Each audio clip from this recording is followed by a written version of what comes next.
friends, how are you today? I'm hoping you're doing really well and doing great. Now, we've been away for quite some time. So much has been going on, and boy, so much has happened. Now, typical us, we would have been screaming at the rooftop, complaining and talking about what's going on. But we got so overwhelmed, just like anybody else.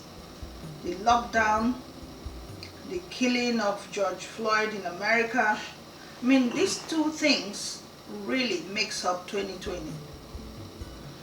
And for us personally, we had to relocate. We moved location from where we used to be.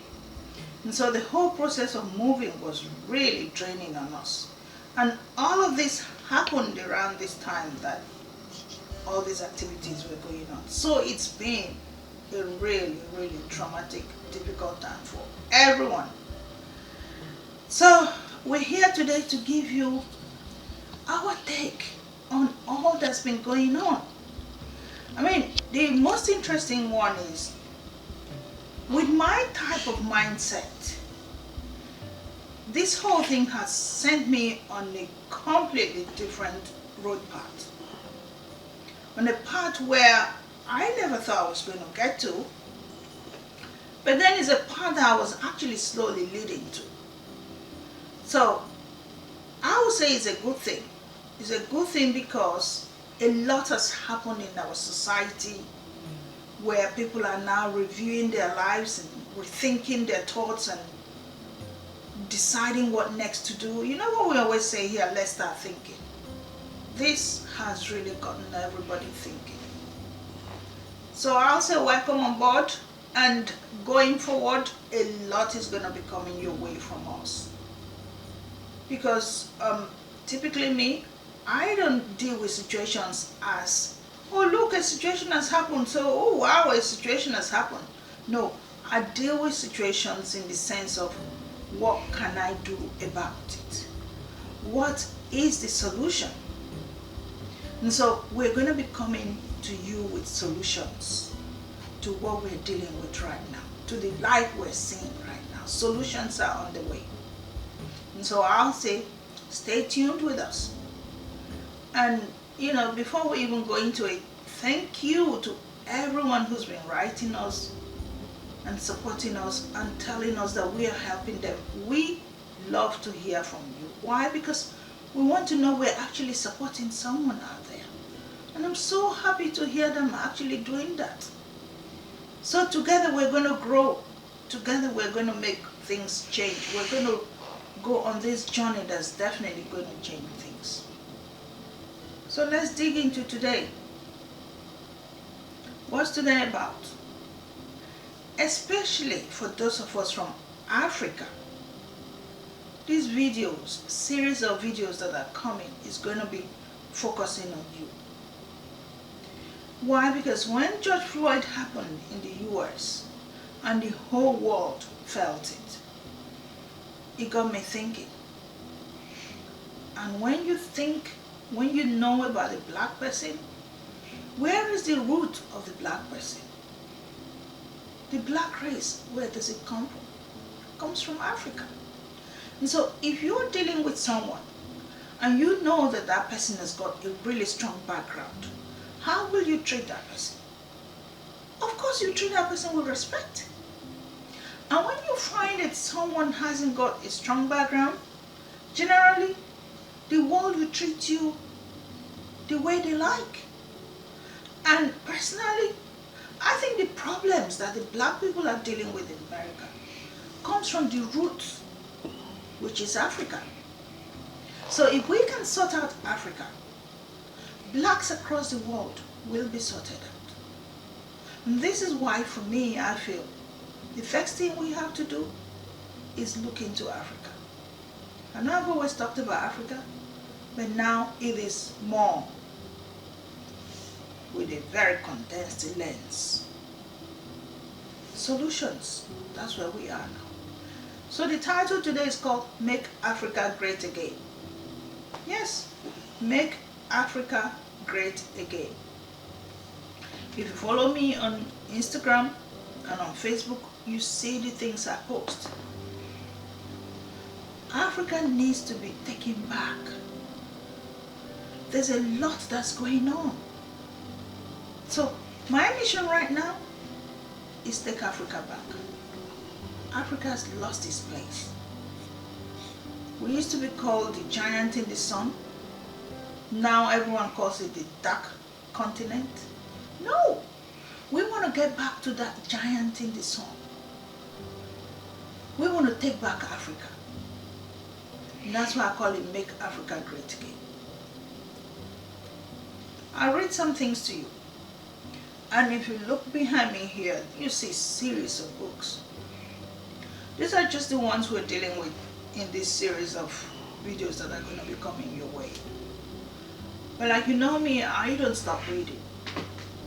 And neither should you. Neither should you stop reading, and I'll tell you why. For as long as you don't chase knowledge, if you don't go looking for knowledge, someone's going to feed you lies. And that's what happened with COVID-19. That's what happened with the death of George Floyd. Now, the mainstream media was feeding us with their usual news. Every day things were just coming and coming and coming. But I got that mindset where, you know what they say, once you're not listening to mainstream media, then you hear people say, oh, conspiracy theorists. Why are they conspiracy? Because they're not taking the gap that's coming from the mainstream media. And why am I calling it gap? This medium are owned by people at the top. And you know what they say? Follow the money trail. Whoever owns these channels is going to dictate what goes on his screen. So that's why whenever they are feeding you with the information they think you should get, if you don't take your time to review that information, you're going to find it all garbage. Unfortunately for them, fortunately for me, long time ago I gave up on mainstream media. Long time ago. Because the more I went into personal development, I started understanding that if you want to keep your sanity, stay away from them. Why? Because all they want to feed you with is negative. Why? Because negative sells. Now if they tell you something great is happening, are you going to go buying that newspaper? Are you going to sit down listening to that news? No. So the more negative they throw at you, the better for them. And the more scared you become. And you know, one of the biggest things that destroy us is fear. I got that one from one of those books that I read again. This particular one is called Conversations with God. Conversations with God. And one of the biggest things I got from this book was understanding that fear is our worst enemy. You know, God said it in the Bible, I have not given you the spirit of fear. So why are we always afraid? Why is it so important for mainstream media to feed us with fear? Because when we are afraid, we cannot be ourselves anymore. When we are afraid, we cannot contribute anymore to society. When we are afraid, we take on whatever we're told to do. We become puppets. We become zombies. So that's why they feed us fear all the time. And so anyone who deviates from them, anyone who, you know, I talk about this red pill and blue pill, the Matrix, that movie. Anyone who takes the red pill and say, I don't want to hear your fear anymore, that person becomes a conspiracy theorist. I would rather listen to a conspiracy theorist and choose for myself what I think I want to accept as okay, than listen to the mainstream media who just wants to feed me with fear. So that's that on that. And today we're going to look at how we can make Africa great again. But I tell you, one of the very first interesting thing I read in this book, this particular book is called The Knowledge Revolution. How did I get here? I'll take you on a little journey how I got here. So I'm doing this course, which you know I've been doing, you've been listening to our programs, is tourism, travel and tourism. And as part of the modules, we did something on this particular one we're doing. Interestingly, we're doing our research, and it was all about international hospitality. And so they said to us, take a hotel to an emerging nation. So I'm taking this hotel to an emerging nation, and I should see all the things I need to say about the hotel going there and how the hotel is going to survive there. So the first thing I ask myself is, what is an emerging nation? What is an imagination? Because now I will spare you all the details about why we're taking this hotel to imagination. Those are all the extra knowledge I got. And to the point why this is so important for this video. So I researched it. And an imagination is a nation that's coming out of, how do I put it? Manual ways of doing things, and is slowly growing into an industrialized way of doing things. And I had to think, this is interesting. I had chatted with my husband not too long ago, because I was just thinking in my head, in the process of our move, we happen to be further away from the cities. We're now in what you call the hinterland, or further into villages, practically. And so all you're seeing are farmlands. And that got me really interested. I'm thinking, yes, this is really what we should be doing in Africa. We should have farmlands. We should be able to, farm so much that we will not lack food. Why should we lack food in Africa with all that land? And so I thought about it, and it entered my head and go, yeah, now I get it. When we farm back home, we do what they call subsistence farming.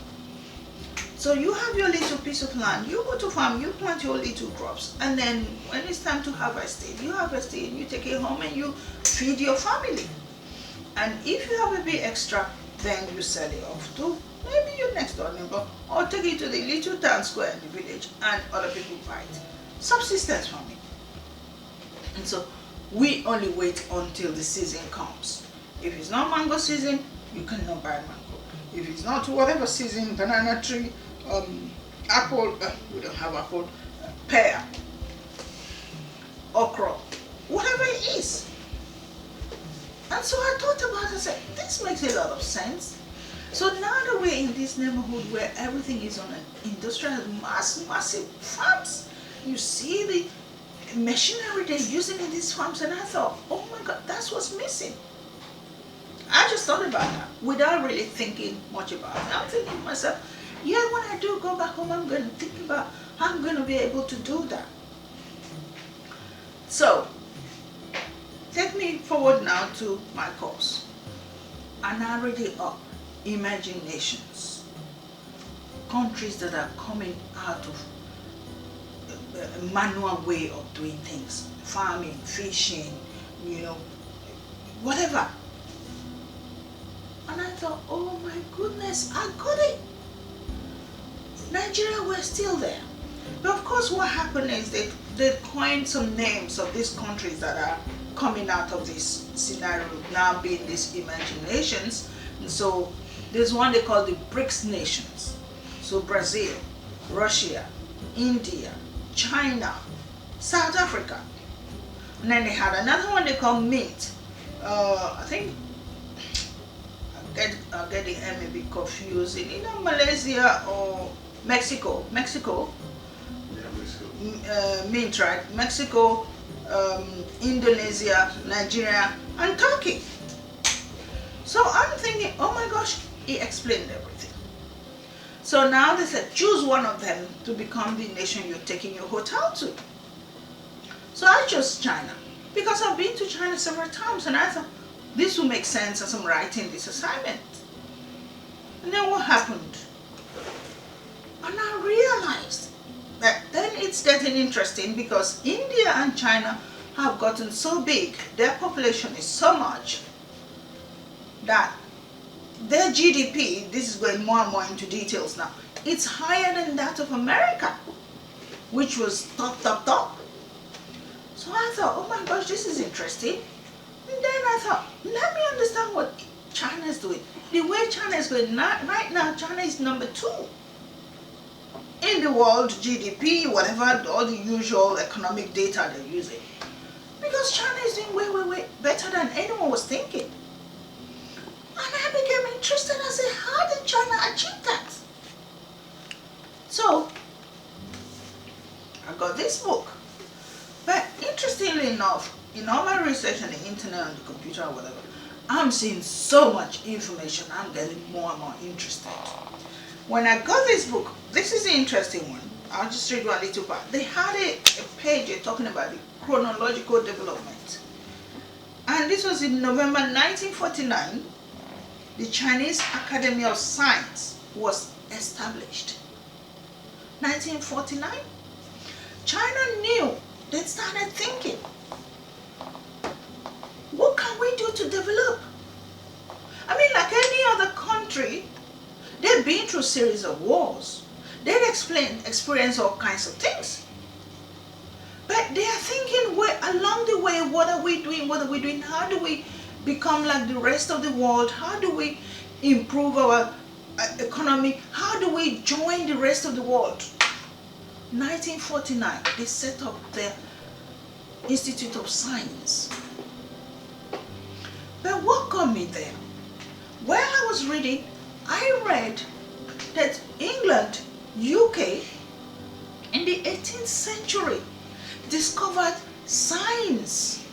They discovered science, and because they had science, their population was so small at that time, they were able to go around the world to colonize as many countries as they could.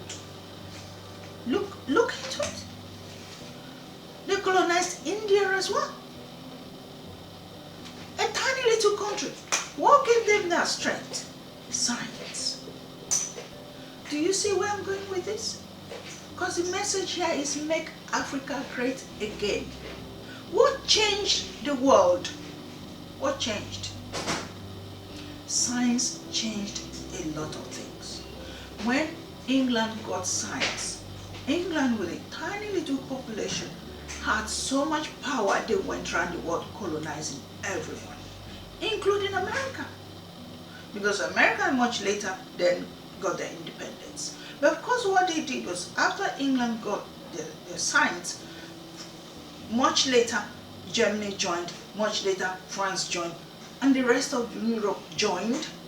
And they all now had science. And America later then got science, Japan got science. Do you see what's changing things? Science and technology. And let me read this to you, which is where we are now getting to this knowledge revolution. So over the years, series of revolutions have come and gone. Remember we started with emerging nations coming out their manual ways of doing things? They got into what they call the Agrarian Revolution. And then after that, things started changing. Industrial Revolution came about when they had to create all these industries and factories. And things have been changing since then. I've been so interested, I'm buying every book that can find me all that information. All of this area in this bookshelf is speaking on all of them. From knowledge to wisdom, science and technology history, China's management revolution, China's science and technology, and it just goes on and on. I am so hungry and curious for this information because I want to know what it is that's going on with Africa. The world has moved on so far away. Do you not see why every country out there is chasing Africa to go and destroy? This is why they go there and loot everything they can find. I remember reading this to you guys on this channel. The new colonization. So all of us are sitting here and thinking, oh yeah, they've given us independence. Oh, Nigeria in 1960 we got independence. And other tiny little countries in Africa are saying, we have independence. Oh yeah. And I remember a lady one time, she was sent to the US as AU, African Union ambassador to US, and she was fighting and screaming this as well. And she talked about there was this meeting all the superpowers had then, the Berlin, some conference anyway, where they agreed that they were going to share Africa into little bits. So you have a country like Zambia, 2-3 million people or 5 million, I don't know, I'm not looking at that statistics right now. And so different little countries in Africa are countries. And then we'll go to meeting and we sit with China, 1.4 billion people, and we expect things to be normal, to be the same. It's not going to be the same. Right now I got messages on WhatsApp, people, I watched a video. This lady is talking about how Zambia has been overtaken, just colonized now, again, by China. You see, what happens when they've got this power? China has power right now. Scientific power, technological power. Since 1949, they started chasing science. So now they go around the world, there's something they call Belt and Road. You tell them to come and give you road.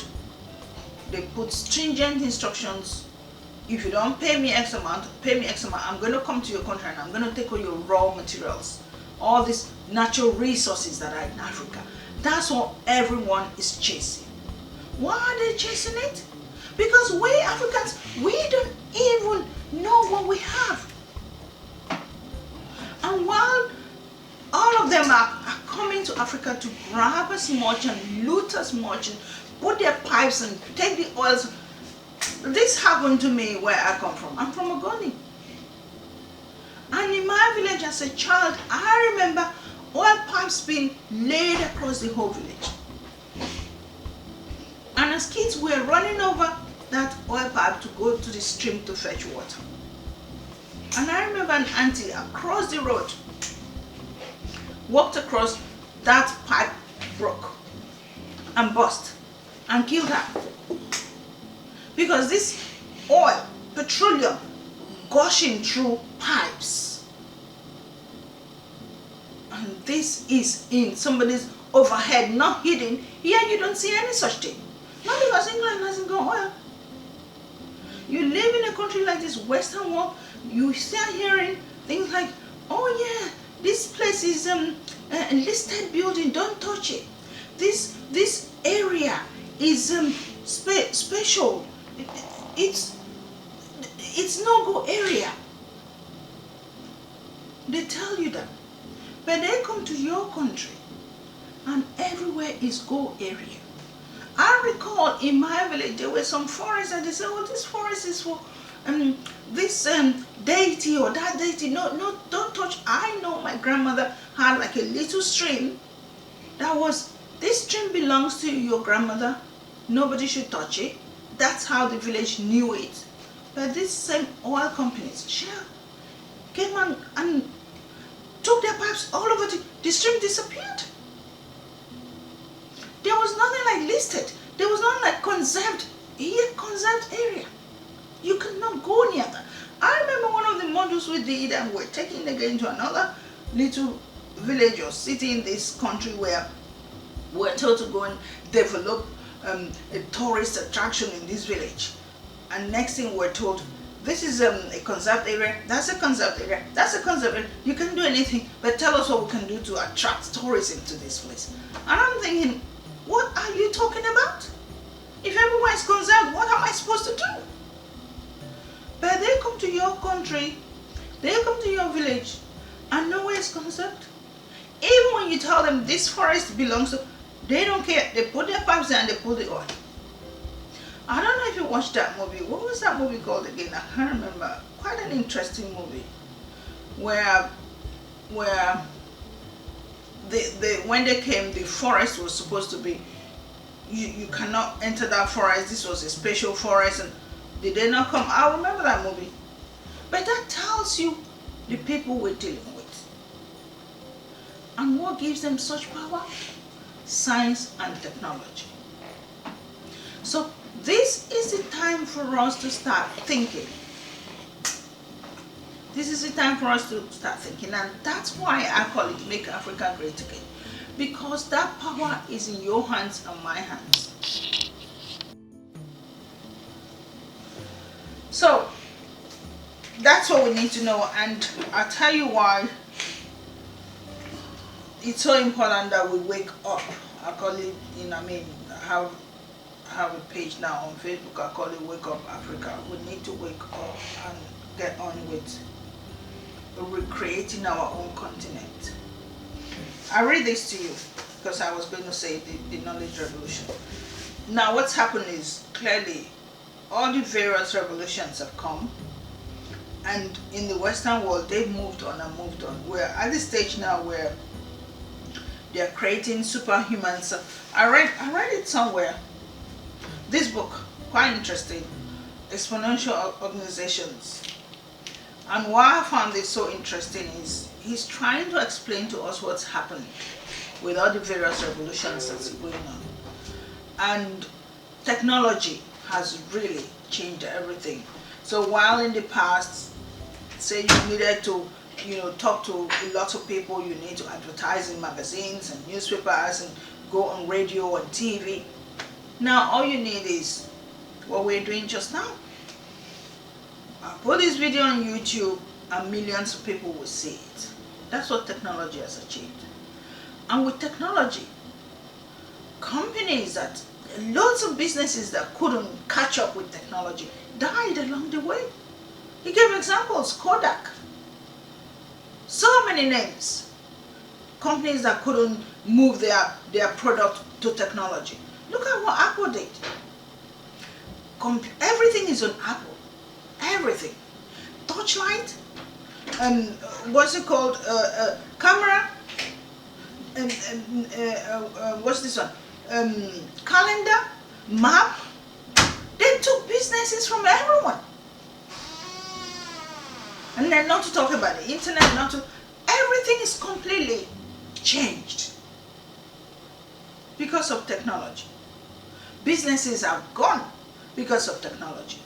So he breaks it down again to explain what's going on and what is coming in the future.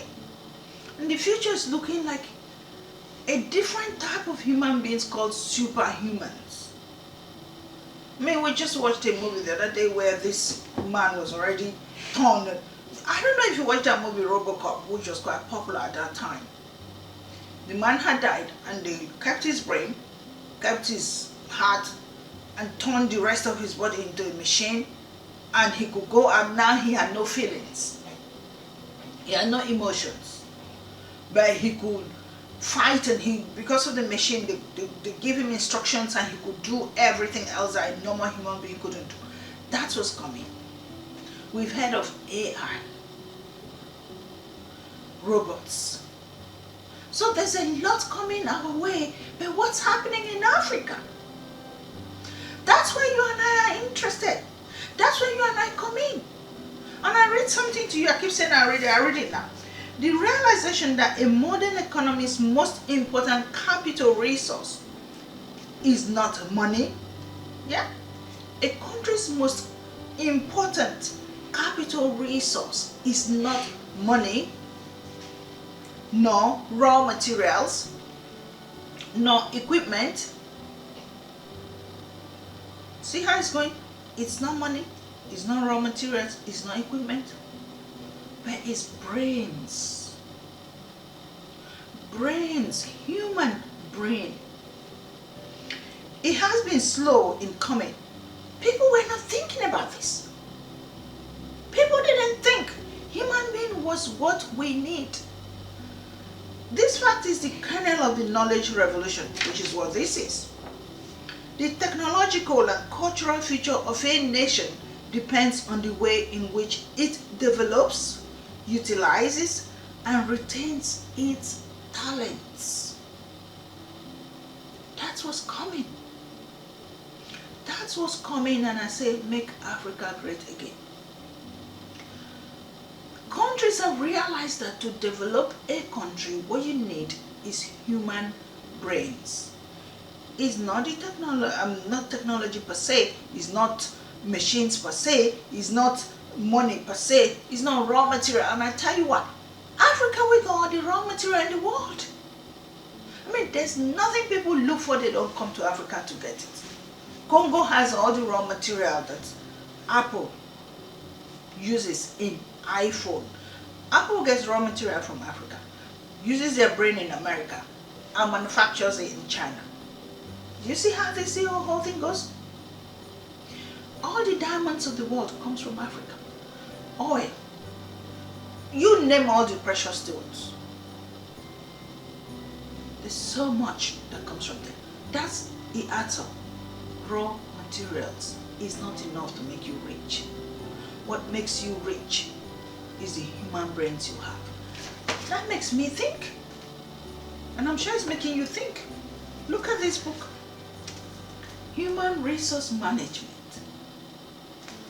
It was one of the courses I did as well in my HND course. When we did this course, it hit me so hard. I got it. They said human resource is a major part of production. You cannot have anything without human being putting it together. And you know what? Our African leaders don't know it. They do not know it, and they're not interested. Because the way they talk about our citizens, oh, they're so lazy, they just sit down there, expect everything from government, blah, blah, blah, blah, blah. I was listening in on an interesting thing some Nigerian smart aleck put together. You know, nowadays with lockdown, we have all these Zoom calls and what's the Microsoft one? Microsoft Teams and all kinds of things going on. And so you can chat with people from everywhere. Technology again. And so one of the ministers in Nigeria was dragged to come and chat with Nigerians in diaspora. They're interviewing him. Everyone's asking him questions. Good effort, because that's the first time ministers finally agreed to come and talk to people without being so far away. You know, in Nigeria, okay, you won't know. When they get to that position, they're too big for you who elected them into office. But anyway, the gentleman comes, and his role is building roads, Minister for Transport. They interview him, what's happening to this road, that road. And you know what he told them? When I have the money, I will build the roads. What did this book just tell us? It's not money. That's not what you need to develop your country. It's not money. Because I still get really confused about this money talk. When I chat with my husband, we talk about it. He says to me, because he studied economics, so he knows some of these terms. And he says to me, it's not, the money we're talking about is not fiscal money. It's paper money. I worked in banking too. And you transfer money. So you're constantly transferring. And I think I experienced that. Where did I hear that or read that? Somewhere, a video, I think. And the person says, if 10 people go to the bank and ask for £100, £100, £100, or maybe £1,000, the money will finish in the vault. Physical money will finish. The bank cannot handle it. Hence, sometimes you hear a run on a bank, because the money is mostly paper money. they will sign off something and you sign off something and you say there's money. There's no physical money. I had that experience recently. I went to the bank and I asked for a bit of some substantial money. And the bank manager looked at me, sorry, we don't have that amount of money in vault right now. Could you please, next time when you want to come and withdraw that kind of money, could you just give us a call? And it made a lot of sense. This money they keep saying they're giving money to Africa, they're giving money to Africa. It's not physical money. And especially China. China is very smart. They'll tell them, oh yeah, we're giving you $10 billion. They don't physically send no $1 billion to anybody in Africa. Maybe when they are bribing, they're giving some bribe to some of the officials. Okay, you can have 10 million, and they probably transfer paper money again to some European bank account, and you go there and do whatever you like. But this money they claim they're given for projects are not physical cash.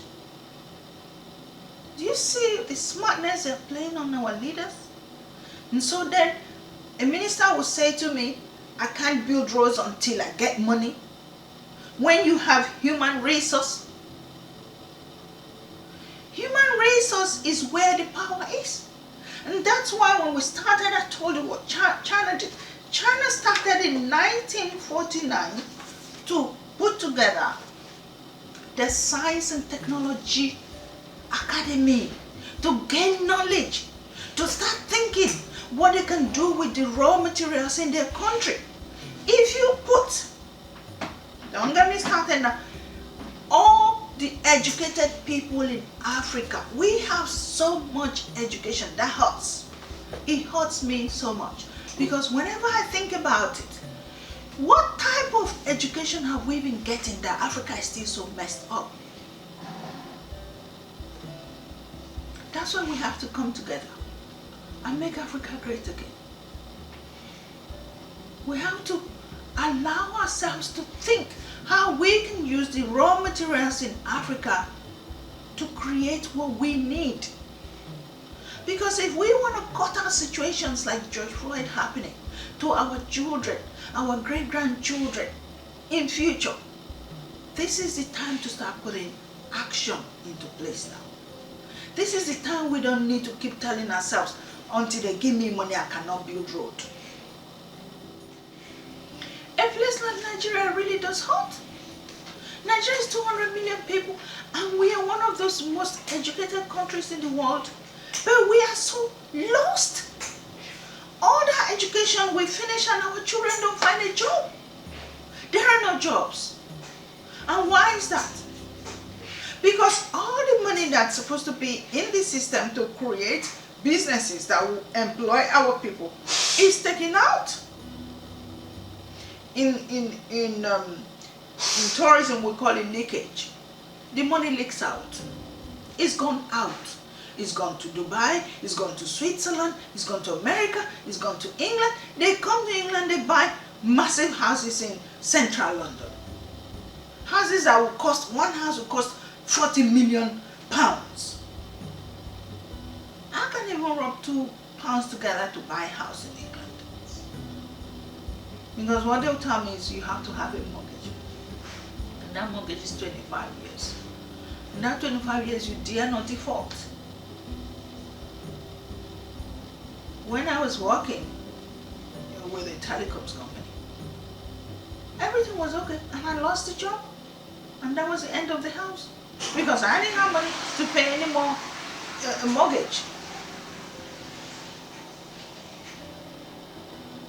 That was the end of the house. But people will come from Nigeria and come to England and buy a house for 40 million pounds. And they will go to New York and buy a whole street.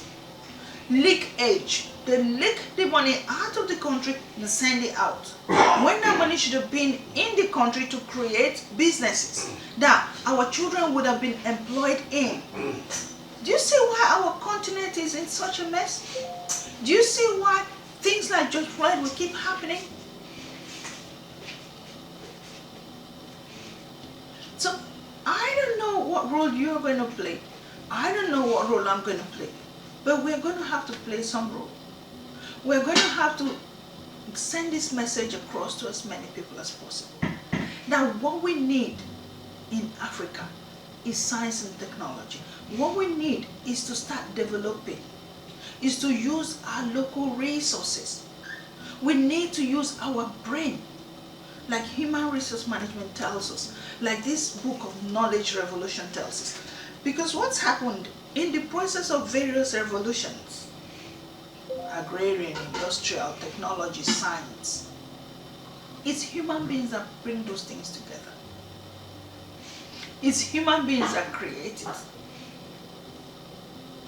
And until we allow human beings to use their mind to create things that will work for us, we're in big trouble.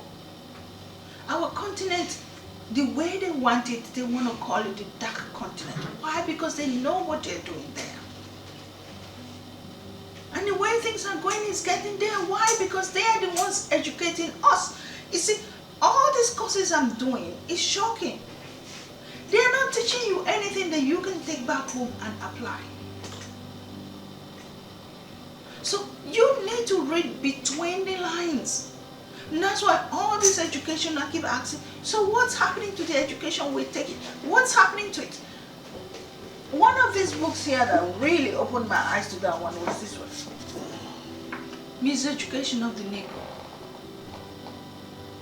And it adds up from what I'm experiencing. None of the courses you're learning is focusing on helping you. Because everything we deal with are things that apply here. So do you see how dependent they want you to be? They don't want you to think outside the box. But it only takes people like me to think outside their box. It only takes people like, if you have taken that red pill, conspiracy theory, take it on. And say, I don't want to hear any more of what you're feeding me with. Mainstream media. I've had enough of you. I want to think outside what you want me to think. That's what is going on. If we want a future for our children, for our grandchildren, for our great-grandchildren, for generations of the black race to come, this is when Africa needs to wake up. This is now is the time for Africa to start thinking. Now is the time for Africa to use all that human brain that we've got, which I've always said to people. You know, the one that really gets me is when they want to make it look like there's something wrong with us. You know, the inferior race. And I started questioning this. I couldn't get that thing around my head. Nothing winds me up than inferiority complex. But they try to force that on you. American president tells you, go back to your shithole country. Go back to where you came from. And whenever they throw that at you, do you know what comes to you? Oh, there's good roads here, there's electricity, there's water. You don't have that where you come from. Something is wrong with your country.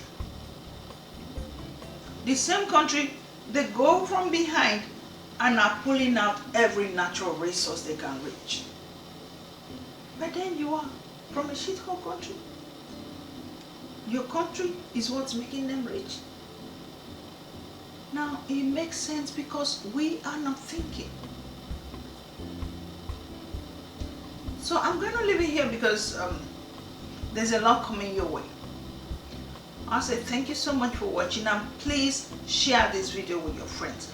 We need to put together what I call a movement. I've already set up a group on Facebook I call it Movement for African Development. We need to move as a people to see what we can do to develop our continent for our future generations. Follow me on Instagram. I throw a lot out. And thank God I'm getting people telling me thank you for the information you're sharing with us. On Facebook, I do the same thing, Joy Fido. I want us to move. We need to do something about our future. So thank you so much and God bless you.